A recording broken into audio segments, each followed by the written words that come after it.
সোনারা, তোরা খেয়ে নে। তোরা খাবার খাওয়া শেষ করলে আমি আর তোর বাবা খাবার খুঁজতে যাব। আমি আজকে শুকনো দানা খাবো না।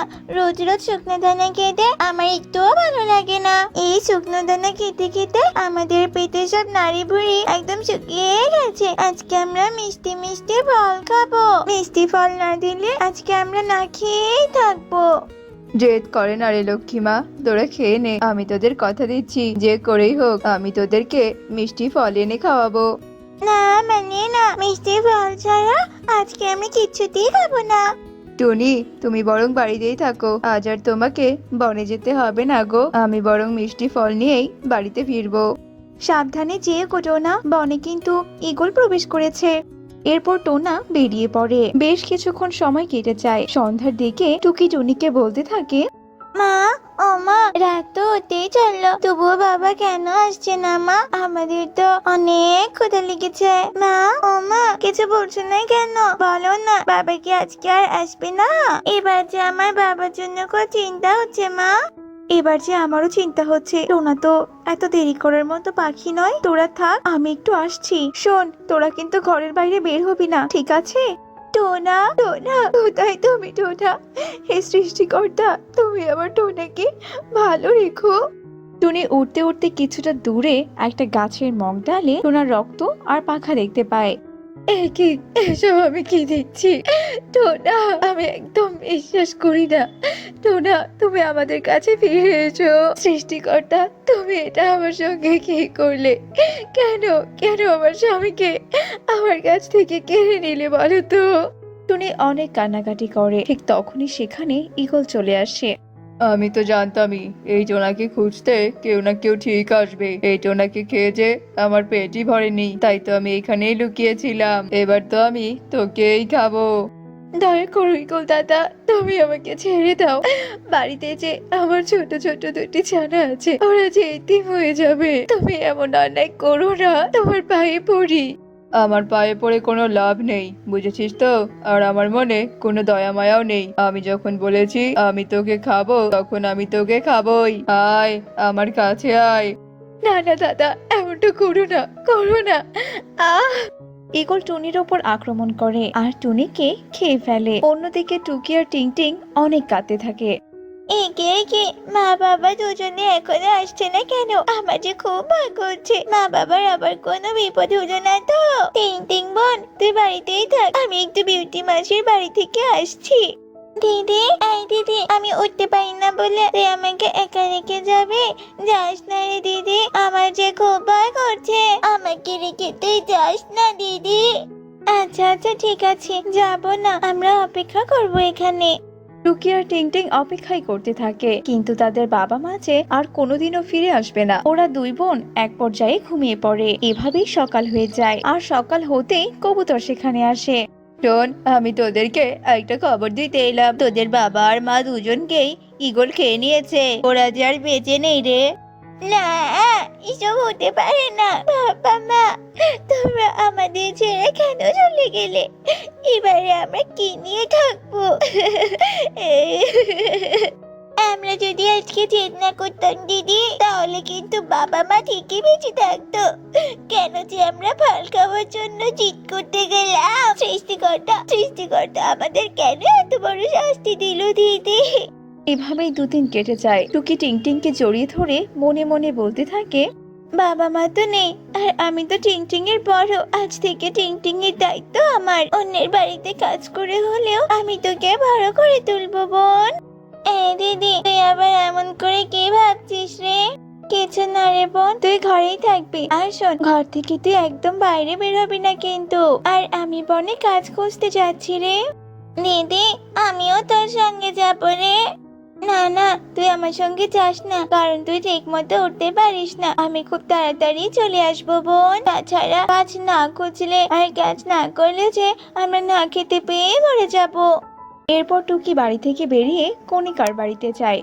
কণিকা মাসি, ও কণিকা মাসি, দুদিন হলো আমার বাবা মা মারা গেছে। তুমি তো অনেক ধনী পাখি, কত সুন্দর বাড়ি তোমার। তুমি তোমার বাড়িতে আমাকে একটা কাজ দাও না গো কণিকা মাসি। তুমি তোমার বাড়িতে আমাকে একটা কাজ দাও না গো কণিকা মাসি। তোর মতো ছোট আর গরিব পাখিকে কাজ দিয়ে আমি কি আবার বিপদে পড়বো নাকি? হ্যাঁ, যা যা এখান থেকে, কেটে পড়, কোনো কাজ হবে না। মাসি, আমি ছোট হতে পারি কিন্তু আমি সব কাজ করতে পারি। তুমি আমাকে যে কাজে দেবে আমি সব কাজ করতে পারবো। আমি তোমার পায়ে পড়ি, আমাকে একটা কাজ দাও না গো মাসি। ঠিক আছে, আমি তোকে কাজ দিলাম, তবে হ্যাঁ, আমার বাড়ির সব কাজগুলো তোকেই করতে হবে। যা যা, রান্নাঘরে এটো বাসনপত্র আছে, গিয়ে মেজে নে। টুকি রান্নাঘরে গিয়ে থালা বাসনগুলো পরিষ্কার করতে থাকে। এভাবেই কয়েকদিন কেটে যায়। একদিন কণিকা টুকিকে মারতে থাকে আর বলে, দুদিন ভালো ব্যবহার করেছি বলে তুই আমার রান্নাঘর থেকে খাবার চুরি করে খাবি? হ্যাঁ, গরিব অসহায় ভিখারি পাখি কোথাকার, আজ তো আমি তোকে একদম মেরেই ফেলবো। তুমি বিশ্বাস করো মাসি, আমি খাবার চুরি করে খাইনি। রান্না করে সেগুলো এখানে রেখে দিয়ে আমি নদী থেকে জল আনতে গিয়েছিলাম, আর এসে দেখি একটা বিড়াল খাবারগুলোকে খাচ্ছে। দয়া করে আমাকে মেরো না, আমার যে খুব লাগছে। ও মাসি, মেরো না আমাকে। যত সব মিথ্যে কথা, তাই না? এসব মিথ্যে কথা বলে আমাকে তুই একদম গলাতে পারবি না, বুঝেছিস তো? আজ থেকে তোর কাজ বন্ধ। মাসি, তুমি আমাকে মারতে মারতে পিঠের চামড়া তুলে ফেলো, তবুও তুমি আমার কাজটা বন্ধ করে দিও না। বাড়িতে যে আমার ছোট বোনটা আছে মাসি, দয়া করো। আমি আর একটা কথাও শুনতে চাই না, বের হ, বের হ এখান থেকে, তোর গরিব কোথাকার, বের হ। কণিকা টুকিকে ঘাড় ধাক্কা দিয়ে বের করে দেয় আর টুকি কাঁদতে কাঁদতে উঠতে থাকে। বাবা মা, তুমি আমাদের কেন এভাবে একা ফেলে চলে গেলে বলো তো? এই দেখো তোমাদের আদরে টিং টিং এর কি অবস্থা। তোমরা আমাকেও কেন তোমাদের সঙ্গে নিয়ে গেলে না বলো তো? টুকি একটা কলা গাছের নিচে দাঁড়িয়ে কাঁদতে থাকে। কি ব্যাপার কি ছানা, তুমি এভাবে কাঁদছো কেন? কি হয়েছে তোমার? এরপর টুকি কেঁদে কেঁদে কলা গাছকে সব কথা খুলে বলে। আর টুকির এমন কষ্টের কথা শুনে কলা গাছেরও খুব কষ্ট হয়। তুমি দয়া করে আর এভাবে কেঁদো না। আমি হয়তো তোমার বাবা মাকে ফিরিয়ে দিতে পারবো না, কিন্তু আমি তোমাকে উপহার দিয়ে সাহায্য করতে পারি। কলা গাছ জাদু করে একটা মোহর ভর্তি পুঁটলি আনে। এই মোহরগুলো তোমার উপহার। আজ থেকে তুমি এই মোহরগুলো দিয়ে তোমার বোনকে নিয়ে সুখেই দিন কাটাতে পারবে। আর হ্যাঁ, যদি কোনো বিপদ হয় তাহলে আমার কাছে এসো, আমি তোমাকে সাহায্য করব। তোমাকে অনেক অনেক ধন্যবাদ কলা গাছ, আমাকে এত সুন্দর উপহার দেওয়ার জন্য। টুকি সেই পুটলিটা নিয়ে বাড়িতে চলে আসে আর টিং টিংকে সব কথা খুলে বলে। বোন, আজ থেকে আমরা স্কুলে যাব আর পড়ালেখা করে অনেক বড় হব। আমরা লেখাপড়া করে বাবা মায়ের স্বপ্ন পূরণ করব। হ্যাঁ দিদি, তুই তো একদম ঠিক কথা বলেছিস। এবার চল চল, আমরা খাবার খাবো। এরপর থেকে টুকি আর টিং টিং অনেক সুখে শান্তিতে দিন কাটাতে থাকে।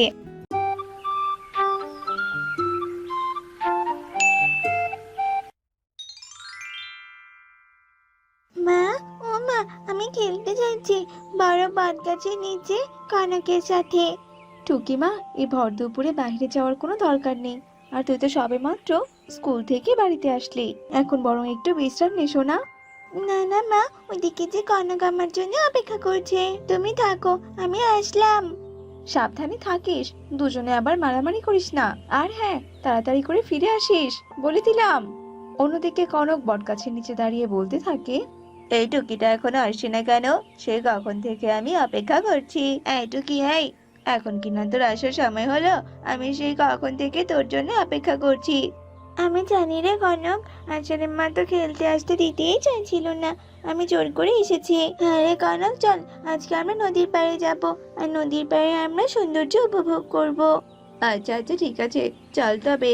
এরপরে ওরা দুজনে উড়ে উড়ে নদীর পাড়ে আসে। নদীর পাড়ে একটা গাছের নিচে বসে ওরা নদীর পাড়টা দেখতে থাকে।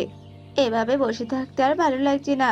চল টুকি, আমরা খেলাধুলা করি। টুকি চল, আমরা একটু ছোটাছুটি খেলি। আমি ছুটবো আর তুই আমাকে ধরবি, আমাদের তাহলে বেশ মজা হবে, বল? আচ্ছা আচ্ছা ঠিক আছে, চল চল। আমার ওইখানে বসে থাকতে ভালো লাগছে না, তবে শোন, বেশি দূরে যাবি না কিন্তু। আচ্ছা আচ্ছা ঠিক আছে ঠিক আছে, এই আমি উড়লাম।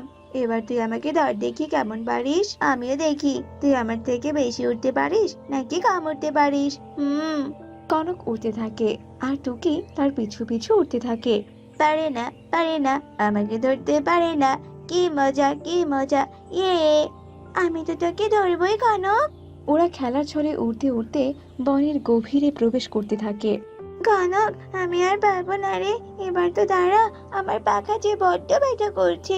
আহ এরপর টুকি নিচে মাটিতে দাঁড়ায় আর কনক উড়তেই থাকে। টুকি তার সামনে একটা কলার গাছ দেখতে পায়, যে কলার গাছে কলার বদলে একটা বড় ডালিম ছিল। একে একে এ আবার আমি কি দেখছি? কলা গাছে কিনা বড় ডালিম? আমি আবার ক্লান্ত হয়ে কোনো স্বপ্ন টপ্ন দেখছি না তো? এত বড় একটা ডালিম, তাও কিনা আবার কলা গাছে। কি রে টুকি, তুই আবার দাঁড়িয়ে পড়লি কেন? তুই হেরে গেছিস আর আমি জিতে গেছি। হা হা, আমি জিতে গেছি, তুই আমাকে ধরতে পারিসনি। কনক, এই কনক, এখানে এসে দেখে যা, কলা গাছে বড় ডালিম ধরে আছে। না না বাবা, আমি যাব না, তোর কাছে যাব না। তুই নিশ্চয়ই আমাকে ধরার জন্য মিথ্যে কথা বলছিস, তাই না রে? আরে না না, আমি সত্যি কথাই বলছি, বিশ্বাস না হলে দেখে যা একবার। এরপর কনক উড়ে উড়ে টুকির কাছে আসে আর কলা গাছে বড় ডালিম দেখে অবাক হয়ে যায়। সত্যি রে টুকি, এমন বড় ডালিম তো আমি বাবার জন্মে দেখিনি। ডালিমটা খেতে নিশ্চয়ই অনেক সুস্বাদু হবে, একদম কলা ফ্লেভারের হবে। এই ডালিমটা আমি আমার বাড়িতে নিয়ে যাব। এই ডালিমটা আমি আগে দেখেছি, তাই এটা আমি বাড়িতে নিয়ে যাব, বুঝেছিস? তুই না, এই ডালিম আমি নিয়ে যাব। সর সর আমার সামনে থেকে, সর বলছি। কনক, এই ডালিমে হাত দিলে কিন্তু খুব খারাপ হয়ে যাবে, এ আমি বলে দিচ্ছি। তুই ভালো ভালো বাড়িতে চলে যা। এই, তোর সাহস তো কম নয়, তুই কিনা আমাকে হুমকি দিস? দাঁড়া। এভাবে এক পর্যায়ে ওদের দুজনের মাঝে মারামারি লেগে যায়। এক পর্যায়ে কনক ক্লান্ত হয়ে যায় আর টুকি কলা গাছের সেই বড় ডালিমটা নিয়ে বাড়িতে চলে যায়। টুকি, এই ডালিম তুই খেতে পারবি না, এই ডালিম তো আমি খাবো। আর তুই আমাকে মেরেছিস, আমি এই কথাটা এক্ষুনি আমার বাবাকে গিয়ে বলে দিচ্ছি। টুকি সেই বড় ডালিমটা নিয়ে তার বাড়িতে ফিরে আসে আর এইদিকে কনক তার বাবা মাকে গিয়ে সব কথা খুলে বলে। কি বড় ডালিম? আমার তো ডালিম খুব পছন্দ। যজ্ঞ, তাড়াতাড়ি চলো, ওই ছোট্ট টুকির কাছ থেকে ডালিমটা ছিনিয়ে নিয়ে আসি। হ্যাঁ হ্যাঁ, তুমি একদম ঠিক কথা বলেছো, চলো কণিকা। মা, ও মা, তুমি তো সবই শুনলে। চলো মা, চলো। ওই কনক ওই বাবা মাকে নিয়ে আসার আগেই আমরা এই ডালিমটা খেয়ে ফেলি। টুকি যেই না সে ডালিমটা কাটতে ধরে, অমনি সেখানে যজ্ঞ আর কণিকা চলে আসে। এই ছোট টুকি, দাঁড়া দাঁড়া বলছি, তোর তো সাহস কম নয়। আমার ছেলের পাওয়া ডালিমটা কিনা তুই কাটছিস? এই ডালিমটা আমাকে দে, দে বলছি। এই ডালিমটা আমার মেয়ে পেয়েছে, তোমার ছেলে নয়, বুঝতে পেরেছো? আর আমাদেরকে এমন হুমকি দিয়ে কোনো লাভ নেই। চলে যাও এখান থেকে, চলে যাও বলছি। এই ডালিম তো আমি কাউকে দেব না। বাবা বাবা, জোর করে ডালিমটা ওদের কাছ থেকে কেড়ে নাও বাবা, নইলে ওরা ডালিমটা দেবে না। দেখো না, ডালিমটা দেখতে কত সুন্দর আর কত লোভনীয়। না না মা, তুমি এই ডালিমটাকে নিতে দিও না, লুকিয়ে রাখো মা, ডালিমটা লুকিয়ে রাখো। লুকিয়ে আর কোনো লাভ নেই। এই দে, দে বলছি, ডালিমটা দে বলছি। এই ডালিমে হাত দিলে আমি কিন্তু তোমাদের নামে পুলিশের কাছে নালিশ করব, এই বলে দিলাম। কি, তুই কিনা যজ্ঞকে ভয় দেখাস? দাঁড়া, দেখাচ্ছি মজা। যজ্ঞ আর টুনির মাঝে অনেক লড়াই হয়। এক পর্যায়ে যজ্ঞ টুনির হাত থেকে ডালিমটা ছিনিয়ে নিয়ে ওরা সেখান থেকে চলে যায়। মা, ওই দেখো মা, দেখো ওরা ডালিমটা নিয়ে চলে গেল ওরা। জানো, ওই ডালিমটা আমার কত শখের ছিল।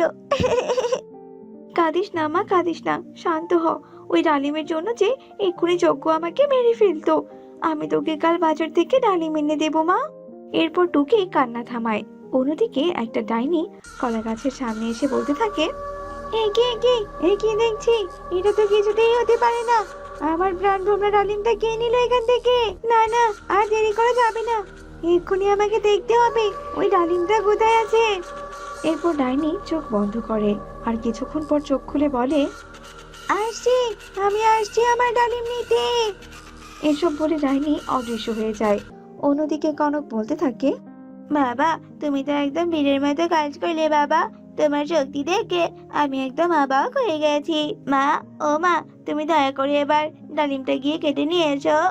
কণিকা যেই না সে ডালিমটা কাটতে ধরে, অমনি সেখানে ডাইনি এসে হাজির হয়। খবরদার, তোরা কি ওই ডালিমে হাত দিবি না। ডালিমের কোনো কিছু হলে তোদের কাউকে আমি আসতে রাখবো না। ভালোই ভালো বলছি, ওই ডালিমটা ফেরত দে। পুরান ফকির ভাত পায় না, আবার এলো নতুন ফকির। অনেক কাঠ কয়লা পুড়িয়ে আমি এই ডালিম পেয়েছি। আমি এই ডালিম তো কিছুতেই হাতছাড়া করবো না। আর তুই কে রে? হ্যাঁ, ডালিম না চেয়ে এখান থেকে চলে যা, নয়তো আমার শক্তিশালী স্বামী টুনির মতো এবার তোকেও মারবে। আমি কোনো টুনিমুনি নই, আমি হলাম এই ডালিমের মালিক, মানে ডাইনি। কি কি কি কি কি কি বললে তুমি? তুমি কিনা ডাইনি? ও, ওরে বাবা রে, যজ্ঞ, করো, বাঁচাও আমাকে, ডাইনি এসেছে। কি ব্যাপারটা কি কণিকা, তুমি এখনো সেই ডালিমটা কাটোনি কেন? আর কিসের আবার ডাইনি বলো তো? ডালিমের মালিক ডাইনি গো। ওরে বাবারে, এটা কিনা ডাইনি ডালিম! আমি তো আগে জানলে কিছুতেই খাল কেটে কুমিরকে নিয়ে আসতাম না। ডাইনি দিদি, আমাদেরকে ক্ষমা করে দাও, আমরা তোমার ডাইনি মানিনি, ওই টনি নিয়ে এসেছে। এই চুপ কর বলছি। তোরা আমার ডালিমকে ভালো মতো পরিপক্ক হতে দিসনি। আমি তোদের কাউকেই ছাড়বো না, মেরে ফেলবো, সব কটাকে আমি মেরে ফেলবো। এরপর ডাইনি জাদু করে একটা লাঠি প্রকট করে।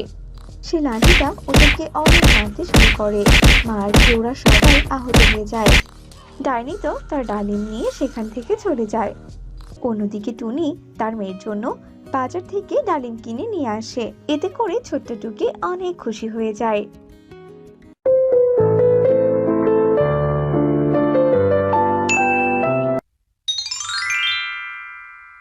টুকি মা, তাড়াতাড়ি ওঠ রে মা, আর দেরি করা যাবে না। আমাদেরকে যে দ্রুত করে বন থেকে কাঠ নিয়ে বাসা বানাতে হবে, নইলে যে আজকে রাতে আমাদেরকে গাছের নিচে থাকতে হবে রে সোনা। ও মা, আমি তো দ্রুত উঠছি মা, তুমি এসব নিয়ে একদম চিন্তা করো না। সৃষ্টিকর্তা চাইলে আমরা আজকেই ঘর বানাতে পারবো মা। টুকি আর টুনি উড়তে উড়তে বনের গভীরে প্রবেশ করে। ওরা অনেক খোঁজাখুঁজির পর কিছু কাঠ নিয়ে বাড়িতে চলে আসে। টুকি মা, তুই দেখ তো কোন গাছটা বেশি লম্বা আর মোটা। যে গাছটা বেশি লম্বা আর মোটা তাজা হবে, আমরা সেই গাছটাতে ঘর বানাবো, যাতে করে ঝড় বাতাস আর বন্যা থেকে আমাদের ঘরটা সুরক্ষিত থাকে। মা দেখো দেখো, এই আম গাছটা বেশ লম্বা আর মোটা তাজা। চলো আমরা বরং এই আম গাছটাতে ঘর বানাবো। হ্যাঁ হ্যাঁ মা, তুই একদম ঠিক কথা বলেছিস।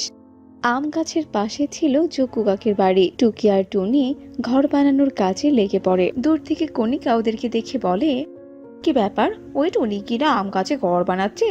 না, ওদেরকে ওই আম গাছে ঘর বানাতে দেওয়া যাবে না। এই আম গাছে আম ধরলে ওই টুনি এই আম বিক্রি করে অনেক ধনী হবে, তা তো আমি কিছুতেই হতে দেব না। এক্ষুনি গিয়ে এই সব কথা যজ্ঞকে বলতে হবে। হ্যাঁ। কণিকা উড়ে যজ্ঞর কাছে যায় আর টুনির ঘর বানানোর সব কথা খুলে বলে। তুমি সত্যি বলছো ওই টুনি কিনা আম গাছে ঘর বানাচ্ছে? চলো চলো, এক্ষুনি গিয়ে ওর ঘর বানানো বের করছি। এই ছোট টুনি, এই তুই কিনা আমাদের পাশে আম গাছে ঘর বানাচ্ছিস? এই আম গাছ থেকে এক্ষুনি সবকিছু নিয়ে চলে যা বলছি। এসব আবার তুমি কি বলছো কি দাদা? এই আম গাছটা তো আমার, তোমার হলো কি করে? এই আম গাছটা তো তোমার ঘর থেকে অনেক দূরে। শোনো দাদা, আমার সঙ্গে কিন্তু তুমি লাগতে এসো না, আমি কিন্তু বনের মোড়লের কাছে গিয়ে নালিশ করব, এই বলে দিলাম। তাই আমি বলছি কোনো রকম ঝামেলা না করে চলে যাও। কি বলি তুই? তুই আমাকে হুমকি দিচ্ছিস? তোর সাহস দেখে তো আমি অবাক হয়ে যাচ্ছি। যজ্ঞ, তোমাকে ওই ছোট্ট টুনি এত অপমান করছে, আর তুমি কিনা দাঁড়িয়ে দাঁড়িয়ে দেখছো? তাড়াতাড়ি করে ওর ঘরটা ভেঙে দাও। যজ্ঞ কণিকার কথা মতো টুনির অর্ধ তৈরি ঘরটা ভাঙতে থাকে। না না, ভেঙো না ঘরটা, ভেঙো না, আমি অনেক কষ্ট করে তৈরি করেছি, ভেঙো না ঘরটা, দাঁড়াও। এক্ষুনি এখান থেকে চলে যা, এদিকে আর নজর দিবি না, বুঝেছিস? যজ্ঞ আর কণিকা টুনি আর টুকিকে তাড়িয়ে দেয়, আর তারা মা মেয়ে উড়তে উড়তে কাঁদতে থাকে। মা মা, তুমি একদম কেঁদো না, দেখবে তুমি সৃষ্টিকর্তা ওদেরকে একদিন না একদিন ঠিক শাস্তি দেবে। ওরা যে শয়তানি করে আমাদের ঘরটা নষ্ট করে দিয়েছে। মা, ও মা, ওই দেখো মা, একটা আম ঘর। এরকম আম ঘর তো আমি আর কোনোদিনও দেখিনি। হ্যাঁ রে মা, এমন আমঘর তো আমিও এর আগে কখনোই দেখিনি। মা তুমি দেখো আম ঘরটা কত পুরনো আর কত ময়লা আবর্জনা লেগে আছে। মনে তো হচ্ছে এই আম ঘরটাতে কেউ থাকে না। চলো মা চলো, এই আম ঘরটা পরিষ্কার করে আমরা এই আম ঘরে থাকতে লাগি। হ্যাঁ রে মা, তুই একদম ঠিক কথা বলেছিস। আজ থেকে এই কুড়িয়ে পাওয়া আমঘরই হবে আমাদের ঠিকানা। চল মা চল, আমরা কাজে লেগে পড়ি। মা এই দেখো, ঘরটা এখন কত সুন্দর দেখাচ্ছে। চলো চলো মা, আমরা এখন ভেতরে প্রবেশ করি। টুনি আর টুকি ঘরের ভেতরে প্রবেশ করে। অন্যদিকে একটা ডাইনি বলে, আমার তো খাবার খাওয়া শেষ, এবার তাড়াতাড়ি করে আম ঘরে গিয়ে একটু বিশ্রাম নেই। উফ বাবা, আজ যে আমার বড্ড ক্লান্ত লাগছে। এরপর ডাইনি আম ঘরের দিকে রওনা দেয় আর আম ঘরের সামনে এসে বলে, আরে আরে, আমি কি আবার ভুল জায়গায় চলে এসেছি নাকি? আমার আম ঘরটা তো এত চকচকে ছিল না, তবে কি আমি ভুল জায়গায় চলে এসেছি? কেউ কি আবার আম ঘরের ভেতরে আছে নাকি? ঠিক তখনই ঘরের ভেতর থেকে টুনির আওয়াজ শুনতে পায়। আমঘর, তোমাকে পেয়ে আমরা বড্ড খুশি। আজ থেকে আমরা আমঘরেই থাকবো। আরে বাহ, ওই পাখিটার কথা শুনে তো মনে হচ্ছে পাখিটা অনেক ভালো। বেশ অনেকদিন পরে কেউ আমার আমঘরটা এভাবে পরিষ্কার করেছে, আর সে আমঘরটার প্রশংসাও করছে। দেখি তো একবার ভিতরে ঢুকে। এই এই, কে কে তুমি? তুমি আমাদের ঘরে এভাবে না বলে প্রবেশ করলে যে, আর হঠাৎ এভাবে চারদিকে তাকিয়ে কি দেখছো তুমি, বলো? আমি হলাম ডাইনি রে, আর এটা হলো আমারই ঘর। মা, ডাইনি, আমাকে তুমি বাঁচাও মা। আসলে ডাইনি, আমরা তো জানি না গো যে এটা তোমারই ঘর। আমরা ভুল করে এই ঘরটা পরিষ্কার করেছি। দয়া করে তুমি আমাদের কোনো ক্ষতি করো না, আমরা যে অনেক অসহায় গো। তুমি যদি বলো, আমরা এখনই এই ঘর থেকে চলে যাচ্ছি। তোমরা একদম ভয় পেও না, আমি তোমাদের কোনো ক্ষতি করব না গো। তোমরা যে অনেক ভালো পাখি। এতদিন থেকে সবাই এই আম ঘরের অনেক নিন্দে করেছে, কিন্তু তোমরাই এই আম ঘরের এত প্রশংসা করেছো। আমি তোমাদের সাহায্য করব। তোমরা আজ থেকে আমার সঙ্গে আমার এই আম ঘরেই থাকবে, কেমন? সত্যি বলছো? তুমি অনেক ভালো ডাইনি। তোমরা মনে হয় এখনো কোনো কিছুই খাওনি। দাঁড়াও, আমি তোমাদের জন্য খাবার নিয়ে আসছি।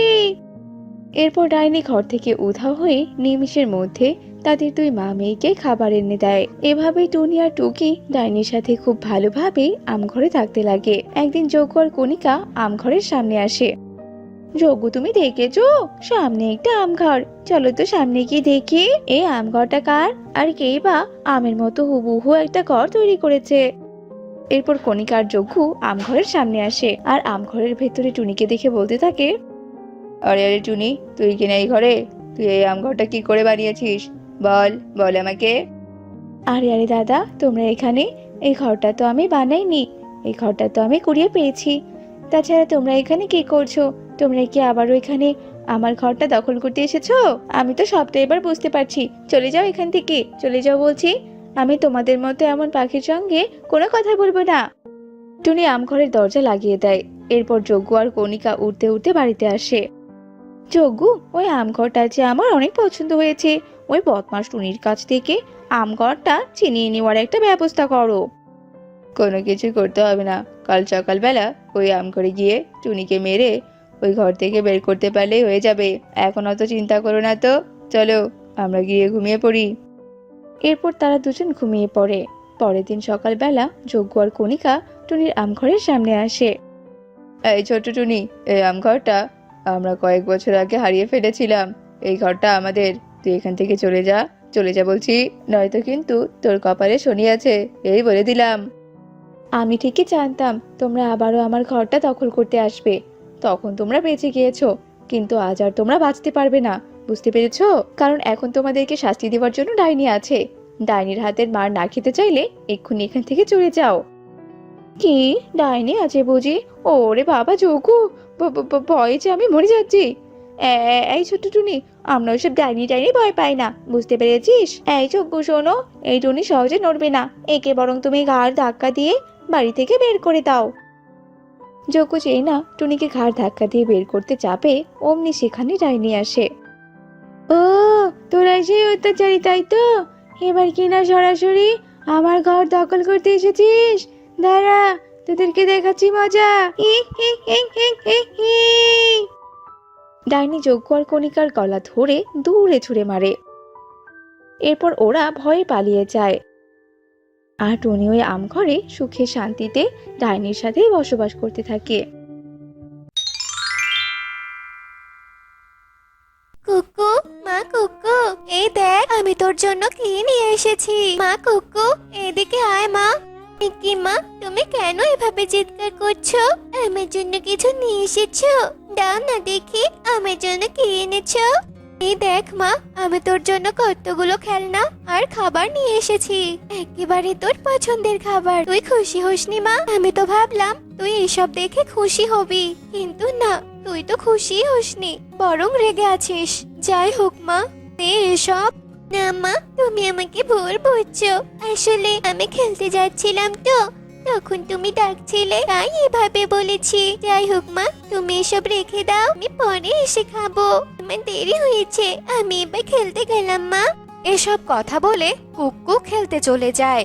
আর কুক্কু চলে যাওয়ার পর কাকুলি হতাশ হয়ে ঘরে চলে যায়। একদিন কাকুলি যখন কাজ ছেড়ে বাড়ি ফিরছিল, তখন হঠাৎই রাস্তায় কাকুলি একটা ছোট্ট টুনির ছানাকে দেখতে পায়। কি গো মেয়ে, তুই এভাবে কাঁদছিস কেন? কি হয়েছে তোর? আর কে তুই? আমার নাম টুনটুন। আমার যে কেউ নেই, আমার মা কদিন আগে মারা গেছে। আর আমার মা মারা যাওয়ার পর আমি এভাবে পথে পথে ঘুরছি। আসলে এখন না আছে আমার মা, আর না আছে আমার মাথা গোজার জায়গা। আর আমি যে কোথায় গিয়ে থাকবো সেটাও আমার জানা নেই। আর ক্ষুধার জ্বালায় আমি এভাবে কাঁদছি। ও আচ্ছা, এই ব্যাপার। আচ্ছা হয়েছে, আর কাঁদিস না রে মা টুনটুন। আর তুই এতিম না, আজ থেকে আমি তোর মা, আর তুই আমার মেয়ে। তুই আমার কুড়িয়ে পাওয়া সন্তান। আজ থেকে তুই আমার সাথে আমার বাড়িতেই থাকবি। আর তোর একটা দিদিও আছে, তুই তার সাথে খেলাধুলা করবি। আমরা 3 মামি মিলে ভালোভাবে দিন কাটাবো সোনা। এরপর কাকুলি টুনটুনকে নিয়ে তার বাড়িতে যায় আর কুক্কুকে টুনটুনের ব্যাপারে সবটা খুলে বলে। কাকুলি টুনটুনকে তার বাড়িতে নিয়ে আসলেও কাকুলি কিছুতেই কুক্কুর মতো টুনটুনকে ভালোবাসতে পারছিল না। কুক্কু, এই কুক্কু, এই নে তোর খেলনা। তুই তো এই খেলনার কথাই বলেছিলি আমাকে। এবার তো তুই নিশ্চয়ই খুশি হয়েছিস, তাই না? খুশি হবে না কেন মা? খেলনাটা তো অনেক সুন্দর। দিদি নিশ্চয়ই অনেক খুশি হয়েছে। ইস, আমার যদি এমন একটা খেলনা থাকতো।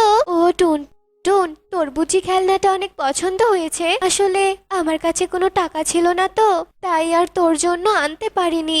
যাই হোক, পরে কখনো তোকে খেলনা কিনে দেব। এসব কথা বলে কাকুলি টুনটুনকে সান্ত্বনা দিত, কিন্তু কাকুলি কখনোই টুনটুনকে কুকুর মতো ভালোবাসতো না। সবসময় টুনটুনকে একটু অবহেলা করত। এ কি মা, তুমি আজ এত বেলা অব্দি শুয়ে আছো যে? তোমার কি শরীর খারাপ নাকি মা? আর দিদি তো এখনো পড়ে পড়ে ঘুমাচ্ছে। তোমার দিকে তো দিদির কোনো খেয়ালই নেই। কি বলছিস কি মা? কুক্কু তো এখনো অনেক ছোট, ও আমার শরীর খারাপের কে বুঝবে রে মা? আর তুইও তো আমার মেয়ে, তুই আমাকে নিয়ে হাসপাতালে চল না মা। আমার শরীরটা যে বড্ড খারাপ লাগছে। কাকলির কথা মতো টুনটুন কাকলিকে হাসপাতালে নিয়ে যায়। আর ডাক্তার উল্লু পেঁচা কাকলিকে পরীক্ষা নিরীক্ষা করে বলে, কি সাংঘাতিক ব্যাপার! তোমার মায়ের তো ভাইরাস জনিত রোগ হয়েছে, আর এটা রোগ খুবই ভয়ঙ্কর। আর এই রোগটি হলো একটি সংক্রামক রোগ। এই রোগের আক্রান্ত পাখির আশেপাশে যদি কোনো পাখি থাকে তবে সেও আক্রান্ত হবে। তাই আর আমি এই রোগীকে আমার হাসপাতালে ভর্তি করে নিতে পারবো না। তুমি এনাকে বাসায় নিয়ে যাও, আমি ঔষধ লিখে দিচ্ছি, তুমি সেসব খাওয়াবে। আর এই ঔষধ খেয়ে যদি রোগী সুস্থ হয় তাহলে ভালোই হলো, যদি রোগী সুস্থ না হয় তবে রোগীর মৃত্যু অবধারিত। তুমি এবার এনাকে নিয়ে যেতে পারো। এসব কথা শুনে টুনটুনের চোখের পানি পড়তে থাকে। তবুও টুনটুন নিজের মনকে শক্ত করে চোখের পানি মুছে কাকলির কাছে যায়। কি ব্যাপার টুনটুন, তোর মুখটা এমন গম্ভীর লাগছে কেন? আমার কি কোনো বড় ধরনের রোগ হয়েছে নাকি বলতো? চুপ করে থাকিস না মা, বল বল আমাকে। না মা, তোমার কিচ্ছু হয়নি, আর আমারও মুখ গম্ভীর হয়নি মা। তোমার তো সামান্য অসুখ হয়েছিল, এই ওষুধ লিখে দিয়েছে, সেগুলো ওষুধ খাইয়ে আর আমি তোমার সেবা করে তোমাকে সুস্থ করে তুলবো। এখন চলো তো মা, আমি তোমাকে বাড়িতে নিয়ে যাই। এরপর টুনটুন কাকলিকে নিয়ে বাড়িতে ফিরে যায়। কি ব্যাপার, তোমরা দুজন সকাল সকাল কোথায় গিয়েছিলে? আর মা, তুমি আমাকে রেখে টুনটুনের সাথে? ব্যাপারটা তো কিছুই মাথায় ঢুকছে না।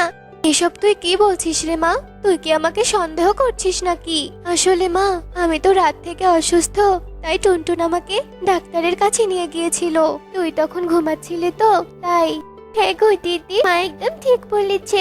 আমি মাকে নিয়ে ডাক্তারের কাছে গিয়েছিলাম। যাকগে মা, তুমি গিয়ে বিশ্রাম না তো, আমি দিদিকে সবটা বুঝিয়ে বলছি। এরপর কাকলি ঘরে চলে যায়। আর কাকলি চলে যাওয়ার পর টুনটুন কুক্কুকে তার মায়ের ভাইরাসের কথা সব খুলে বলে। আর এসব কথা শুনে কুক্কু ভীষণ ভয় পায়। সব তুই কি বলছিস টুনটুন? মায়ের কঠিন রোগ হয়েছে, তবে তো এখানে আর থাকা যাবে না। আমি আজই বাসা ছেড়ে মায়ের থেকে দূরে চলে যাব, না হলে তো আমি মারা যাব। আমি কিছুতেই নিজের এত বড় ক্ষতি করতে পারবো না।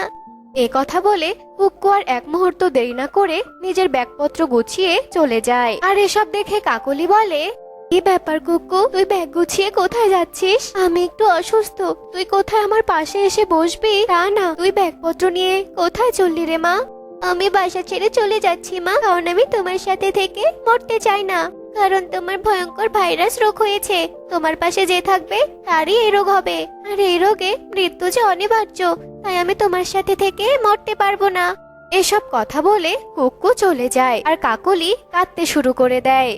এ কি মা, তুমি কাঁদছো কেন? তোমাকে না আমি বিশ্রাম করতে বললাম, তুমি বিশ্রাম না করে কাঁদছো? তুই আমার কাছে আসিস না মা, তুইও চলে যা এখান থেকে।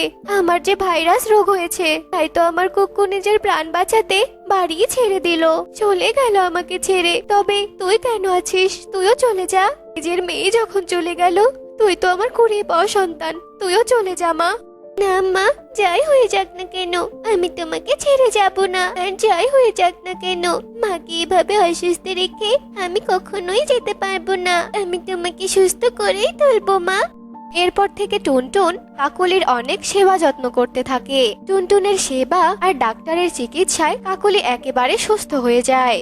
উপরওয়ালার অশেষ কৃপা আর তোর সেবা যত্নে আমি সুস্থ হলাম রে মা। আর আমার এমন কঠিন সময়ে আমার পাশে থেকে তুই প্রমাণ করলি যে তুই আমার কুড়িয়ে পাওয়া সন্তান নস, তুই আমার যোগ্য সন্তান। আয়, কুকু চলে গিয়ে ভালোই হলো, ওর আসল রূপটা আমি দেখতে পেলাম। এরপর কাকলি টুনটুনকে আপন করে নেয় আর নিজের সন্তানের মতো অনেক আদর যত্নে ভালোবেসে বড় করতে থাকে। তো বন্ধুরা, আমাদের আজকের এই গল্পটি তোমাদের কাছে কেমন লেগেছে তা কমেন্টে জানাতে ভুলো না কিন্তু। এই নাও টোনা বাজারের ব্যাগ, আর যাও তাড়াতাড়ি করে বাজার করে নিয়ে এসো তো। ঘরে যে কোনো দানা পানি নেই, আর মেয়েটা যে খেলা শেষ করে এক্ষুনি ঘরে চলে আসবে। টুনি, জানোই তো বনে কোনো কাজ নেই, সবাই ঘরে ঘরে বসা। এখন তুমি বলো তো, হাতে কোনো টাকা না থাকলে আমি কিভাবে বাজার করব? টোনা, এভাবে কি আর সংসার চলে বলো তো? দুদিন থেকে তো তুমি আর আমি না খেয়ে আছি, আর ছোট মেয়েটাকে আমি সখী পায়রার বাসা থেকে খাবার ধার করে এনে খাওয়াচ্ছি। সেই ধারগুলো তো পরিশোধ করতে হবে নাকি? আর পাখিদের বাড়িতে কাজ করতে চাইলে তো তুমি সেটাও আমাকে করতে দাও না। না না টুনি, আমাদের যতই কষ্ট হোক না কেন, তবুও তুমি অন্যের বাড়িতে কাজ করবে না। এতে আমার যা সম্মান আছে সেটাও ধুলোয় মিশে যাবে। হ্যাঁ, সেটাই তো, তুমি থাকো তোমার সম্মান নিয়ে। শুনেছিলাম তোমার বাপদাদারা নাকি জমিদার ছিলেন, অনেক ধন সম্পদের মালিক তারা। কিন্তু এখন দেখো জমিদারের জও নেই, শুধু এই বাসাটা ছাড়া। তারা যখন এসব কথা বলছিল তখনই ছোট্ট টুনটুন সেখানে চলে আসে। বাবা, মা, তোমরা একসাথে বসে আছো, ভালোই হলো। মা, জানো কাকুলি মাসি না কুকুর জন্য কি সুন্দর একটা নেকলেস নিয়ে এসেছে। আমার না ওই নেকলেসটা অনেক পছন্দ হয়েছে। মা, তোমরা কি আমাকে অমন একটা নেকলেস কিনে দিবে? মারে, আমরা যে অনেক গরিব, তোকে আমরা অত দামি নেকলেস কি করে কিনে দেবো বলতো? কদিন ধরে তো বাজার করার মতোই টাকা পয়সা নেই রে হাতে। হ্যাঁ রে মা, তোর মা একদম ঠিক কথা বলেছে। আমাদের মতো গরিবদের কোনো শখ থাকতে নেই রে মা। ও, বুঝেছি। আমার ইচ্ছে কোনো দামই নেই তোমাদের কাছে, তাই না? আসলে তোমরা আমাকে ভালোই বাসো না।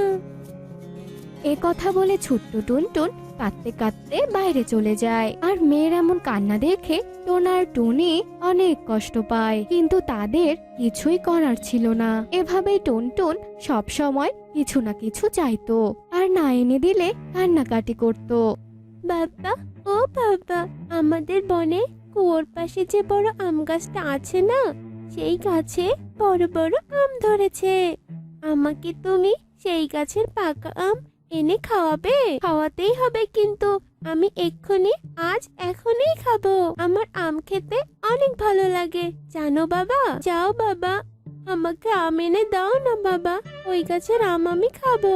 ও বাবা, বাবা, মেয়ের এমন আবদারে টোনা রাজি হয়। তখন টুনি বলে, না না টোনা, তুমি যেও না, ওই গাছ যে অনেক বড়, আমার ভয় করছে টোনা, তাই বলছি কি তুমি যেও না।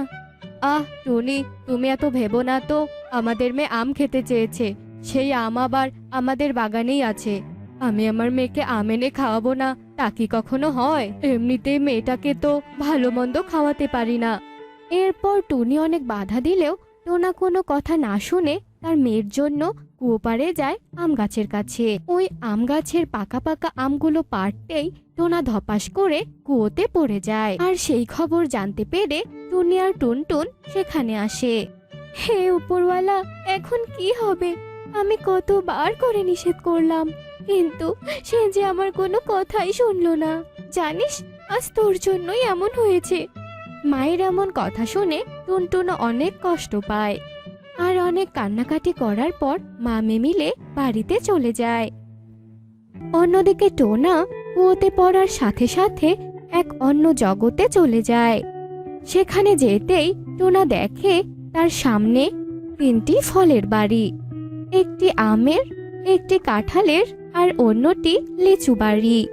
আর সেই 3টি বাড়িতেই ছিল সোনা, রূপো আর হিরে, যা দেখে টোনা একেবারে চমকে যায়। হে উপরওয়ালা, একে তো কুয়োতে পড়ে এক অন্যরকম জায়গায় চলে এলাম, তার মাঝে দেখছি 3টি ফলের বাড়ি, আর 3টি ফলের বাড়িতেই সোনা, রূপা আর হিরে। আচ্ছা, আমার বাপ দাদারা তো নাকি জমিদার ছিলেন, তার মানে কি তারাই এই 3 ফলের বাড়িতে এসব হিরে জহরত রেখে গেছেন? তাহলে তো ভালোই হলো, আমি বরং এই 3 ফলের বাড়ি থেকে সোনা, রূপা আর হিরে নিয়ে বাড়িতে যাই, আমাকে কিছুতেই লোভ করা যাবে না। এসব বলে টোনা সেই 3 ফলের বাড়ি থেকে কিছু সোনা, রূপা আর হিরে নিয়ে কুয়োর বাইরে চলে আসে আর তার বাড়িতে ফিরে যায়। আরে তোমরা মামে এভাবে কাঁদছো কেন? আরে দেখো, আমি ফিরে এসেছি, সাথে আরো কত কিছু নিয়ে এসেছি। সে কি টোনা, তুমি বেঁচে আছো কিভাবে বলো তো? আর এসব সোনা, রূপো, হিরে কোথায় বা পেলে তুমি? এরপর টোনা সেই সব ঘটনা তাদেরকে খুলে বলে। সব কথা শুনে তারা মা মেয়ে অনেক খুশি হয়। ভালোই হয়েছে বাবা, এখন থেকে আর আমাদের কোনো অভাব থাকবে না। এগুলো বিক্রি করে আমরা অনেক টাকা পাবো। সেই টাকা দিয়ে তুমি আমাকে ভালো ভালো খাবার, ভালো ভালো জামা আর অনেক কিছু কিনে দেবে, তাই না বাবা? এরপর থেকে টোনা সেই 3 ফলের বাড়ি থেকে তার যতটুকু প্রয়োজন ততটুকুই হিরে, রূপো, সোনা নিয়ে আসতো, আর সেগুলো বিক্রি করে অনেক টাকা রোজগার করত। আর তখন থেকে তারা অনেক সুখে দিন কাটাতো। এভাবেই বেশ কিছুদিন কেটে যায়। অন্যদিকে টোনার এমন উন্নতি দেখে কাকলি কাক বেশ চিন্তায় পড়ে যায়। কি ব্যাপার, ওনারা তো অনেক গরিব ছিল, তাহলে হঠাৎ এমন কি হলো যে ওরা এত তাড়াতাড়ি বড়লোক হয়ে গেল? মনে হচ্ছে কোনো একটা গন্ডগোল আছে। আজ এই ব্যাপারটা আমাকে দেখতে হচ্ছে তো। এরপর কাকলি কাক টোনার ওপর নজর রাখতে শুরু করে। সে টোনাকে কুয়ো থেকে স্বর্ণ মুদ্রাগুলো আনতে দেখতে পায়। সে কি, তাহলে এই ব্যাপার? তাহলে ভালোই হলো, এখন থেকে আমিও কুয়োর ভিতর থেকে অনেক সোনা, রূপো, হিরে এগুলো নিয়ে আসবো, আর ওদের থেকে অনেক বড়লোক হব আমি। এসব ভেবে কাকলি কাক বাড়ি চলে যায়।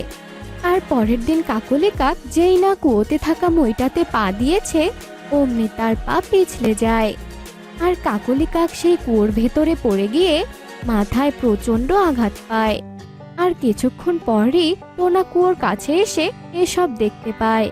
তারপর সেই কাকলি কাককে টোনা উদ্ধার করে নিয়ে উল্লু প্যাঁচার হাসপাতালে যায়। আর কিছু সময় পরে কাকলি কাকের জ্ঞান ফিরে আসে, কিন্তু মাথায় প্রচন্ড আঘাত পাওয়ার কারণে কাকলি কাকের স্মৃতিশক্তি হারিয়ে যায়। সে কি, আমি কোথায়? আমি এখানে কেন? আর আমিই বা কে?